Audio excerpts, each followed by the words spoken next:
Assalomu alaykum aziz muxlis. Shov-shuv Uzbek kanalimizga xush kelibsiz. Assalomu alaykum azizlar, omonmisizlar? Tabriklar uchun katta rahmat. Judayam xursand bo'ldik. To'g'risini aytsam, hayajonli kunlar, hayajonli onlar bo'lib o'tdi.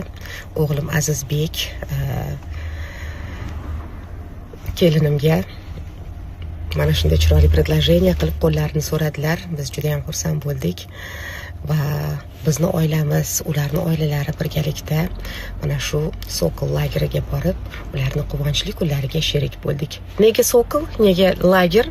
Boisi yillar avval, bir 6-7 yil avval Azizbek aynan mana shu lagerda kelinimni ko'rib qolgan va yoqtirib qolgan, sevib qolgan. Kuzatuvchilarimning orasida bunday dabdabani nima keragi bordi deganlar ham topildi. To'g'risini aytaman, o'g'lim shuni xohladi va biz uni qo'llab-quvvatladik. Boisi meni nazdimda erkak kishi, yigit kishi pul topayotganda har xil sablaznlar paydo bo'ladi. Bilasiz, chet elda o'qiydi va uni nazoratsiz desam ham bo'ladi, qaysidir ma'noda, va topgan pulini u ham o'qiydi, ham ishlaydi.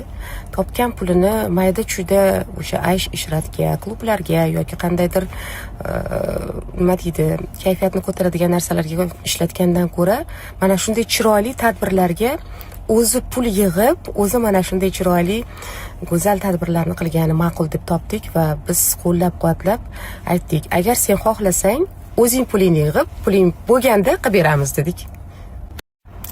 Shunday ekan biz farzandlarimizni qo'llab-quvvatlashda davom etamiz. Katta orzular qilishsin, orzulariga erishsin.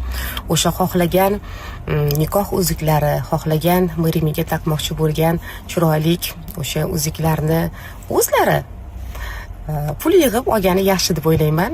Azizbekka boshida aytdim, bolam, chiroylilardan olgin, yaxshisidan olgin va o'zing olasan dedim. Chunki meni fikrimcha, ayol kishiga rasxod qilinsa, uni qadri yanada yaxshiroq bo'ladi. O'shanga hammasini o'g'lim o'ziga tashlab qo'yapmiz. Imkon darajasida va qo'llab-quvvatlayapmiz.